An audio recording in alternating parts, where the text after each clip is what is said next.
Hello guys, welcome to the channel. In today's video, I'm going to show you how to go ahead and create a button component, a responsive button component that you can actually use in your design. Right. So as you can see in this video, we're going to create your default button, your over button, your active and disabled states. So all this, you're going to create all the states in your button. And imagine you have having to create more than 50 to 100 buttons. How do you go ahead and um, edit all the single buttons? I'm also going to show you how to go ahead and do all of that in this video. So first thing I'm going to do is to go ahead and write my text, which I'm going to be using for this button. So let's see which I'm going to be calling the button text. So since after that, then what I'm going to do is I'm going to go ahead and create I'll just create a circle, which I'm going to call my left and right icon. So I'm just going to create that. Then I'm going to turn them to auto layout. You guys click and click add to auto layout. Then now that you have it in auto layout, if you have your own, if you have your left icon and right icon, you can go ahead and make use of them instead of just doing what I'm doing. So I'll just reduce the size of this one. So now I'm going to change this from frame 1 to base button. Then I'm going to turn this into a component, which is clicking the icon there. It's going to turn to components. I'm going to come to the assets section. Then I'm going to drag this out.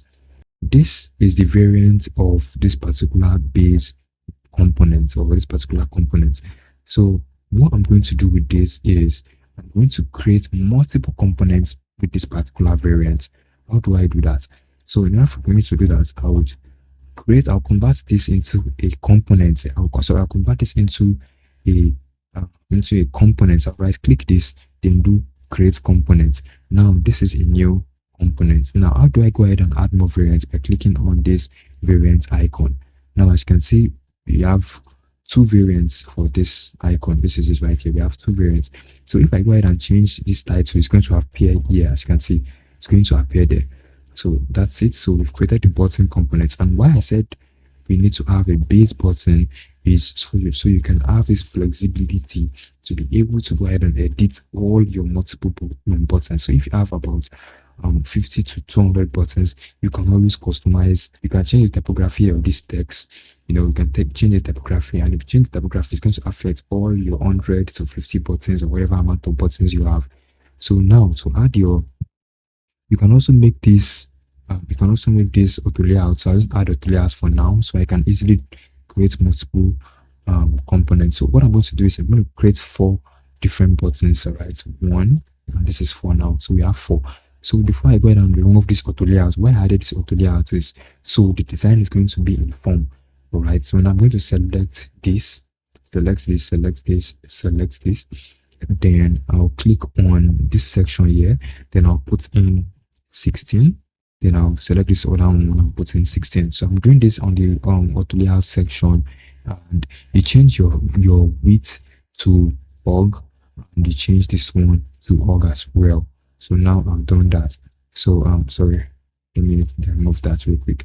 So now I've done that. So now I'm going to open this. Now we can also go ahead and change the colors of this button and add colors to our button by clicking on. You can actually just right click here. Just click here. It's going to bring out the color. So I'm going to change this color to something blue. I'll just make use of a blue color. I'll go with this. Then we can also add border radius if we want by clicking here and adding. I'll just go with I'll go with 6. Or let's go with the button doesn't need to be perfect. I'm just trying to show you how to design a responsive button component. So this is, we have these 4 buttons. So the first one is going to be our default button. The second one is going to be our over state. When you over on the button, how is it going to look like? So that's why we have this over button. Now this active state is when the button is, or when the button is selected, what happens, that's what's going to happen with the active state. Or when you click on a button, that's the active state of that button. So the disabled state is going to, you want to make use of something gray, because once we're trying to let them know that they can't click on this particular button. So now we have this button. Now let's say, for example, you want to go ahead and have your primary button, you want to have your secondary button, you want to have your warning button, and you want to have your alert button and your success button. What do you do? So what do you do here? Now let's find out what you're going to do here. So what you're going to do here is you click on this base button. Then I'm going to remove this auto layout because I don't want the auto layout anymore, because we are trying to create this. Why I use the auto layout is just to make sure these buttons are all uniform, right? So then I'll just select this, then I'll duplicate it.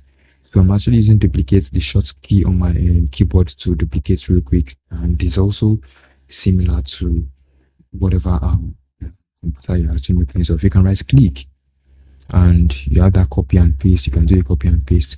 So now remember, we're going to create this. We've created this first one is primary, so we're going to create some secondary. Let's say, for example, the secondary is meant to have a different color. It's meant to have a different color. What do you do? We select this. We select that. No, I did make the mistake. I was supposed to click here, so I'll just change the color to, let's say the secondary color is orange. Then I'll just click this. Just trying to, then I'll paste it here. So I'm just trying to create different variants of this particular button. So let me click here. I think, okay, I did not get the distance, so I'll just click here and make it dark. So now we have this. Now we have this. Now that we have this, what we do is, if you notice, if you come to this asset section and you drag in, sorry, this is not supposed to be base, this is supposed to be button. Right, it's supposed to be button. Then if you drag this button in and you try to make use of this button, let me click on here, you notice you have different variants. This is where you can actually switch between your buttons. But if you click on any of this switch, you notice it's just changing, right? It's just changing. So how do you know how to make it responsive or not? So let's talk about that.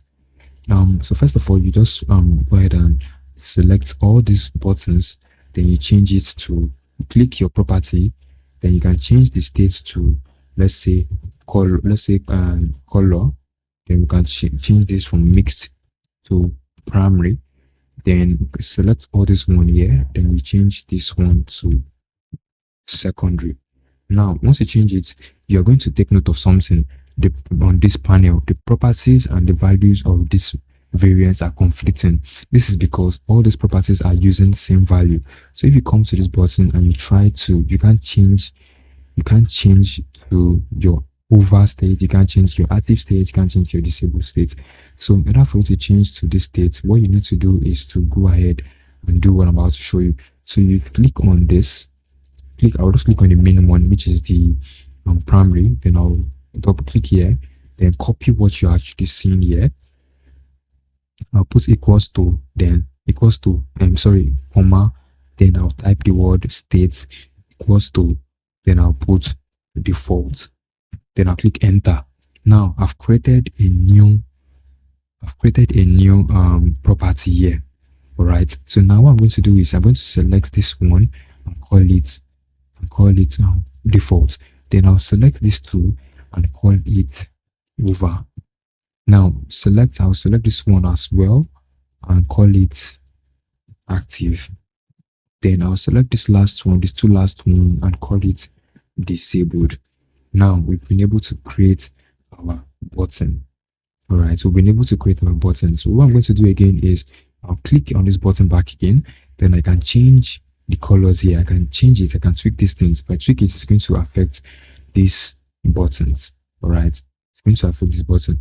So I can also change the state as well. As you can see, I can change the state as well. If I change the state, it's going to affect the button. So as you can see, we've done that. We've been able to create a responsive button. So if you want to go ahead and create your warning button, you will also do the same thing. So you just have to change the colors. All right, you have to change the color. Let's say you want to create your sources button. So I'll make use of a dark color. Don't mind me, I'm not following any principle. I'm just playing around with the colors. Okay, so I'm just playing around with the colors. They're not perfect, but I'm just trying to explain what I'm trying to just trying to explain something here. So yeah, so we have this. This is too light. Okay, let's just go with this. So as you can see, yeah, we've done this. So we've done this. So what we do, we just have to change this. So now you can see it is, you can see this, the property and the value of this are conflicting. You change this, you just have to click on the column and you change it to sources. So let me change every single thing here to sources. I will light every single thing here and call it sources. Now remember this, they are all grouped. This one is grouped, this one are all called primary, this one is called secondary, this one is called sources. But on the row you have a different name for it. So now this one is default, this one is over, this one is active, this one is then this one is disabled. So as you can see, we've been able to create a responsive button component. So let's say you have all these buttons and you want to go ahead and create one for your desktop and one for your mobile. How do you do that? All you just have to do is to go ahead and click on it. Then, or let's start with this. You click on one, then just come back here. Same way we did when we are trying to create a state. I'll just put device, then I'll put equals to, then I'll put mobile, then I'll put mobile, then I'm going to select the other ones and change it to mobile. So now what I'm going to do is I'm going to duplicate this, I'll duplicate this, then drag this down, then I'll change this to desktop.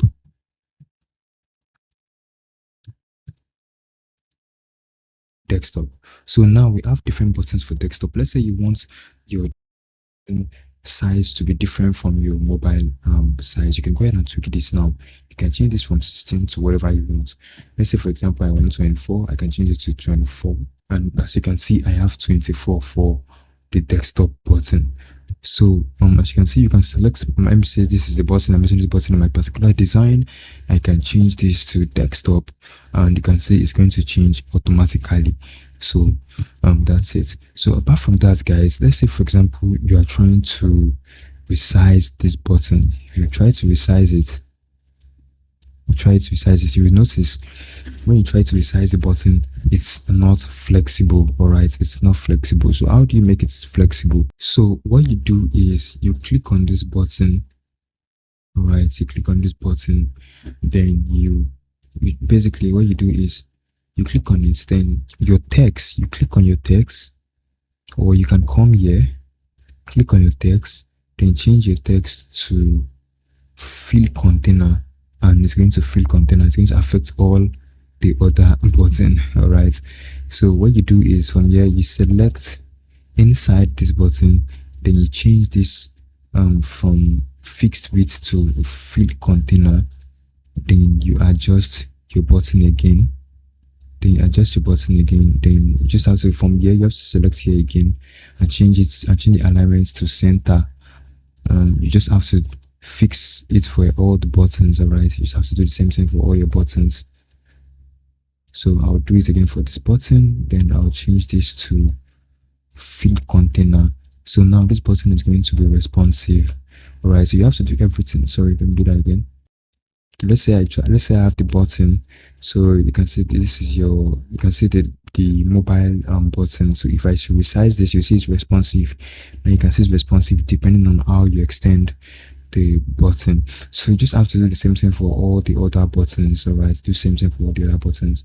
All right, and that's all. Then you can also select by clicking. Once you click on this button, you can change everything instantly by clicking on it. Just click on one, then you come here and you're going to see this icon that looks like selecting matching layers. Click on it and it's going to select all the matching layers at once. Then you come down here to width, then change it to fill container and change it to, you can align it to center. Then you can come out here, select all the buttons, then you do center. You can also do center as well. Then you can go ahead and change the width. I'm going to do two. I'm going to do 170. So as you can see, we've done that for all the buttons. So for this desktop button, I'll just increase it a little bit to 200. So now we've done it for all the buttons. So you can see this is how you can actually go ahead and create your responsive button. If you found the video really helpful, kindly subscribe to the channel, and also don't forget to leave a like on this video, and you can also drop a comment below telling me what kind of video you want to see next on this channel. Thanks for watching, and bye for now.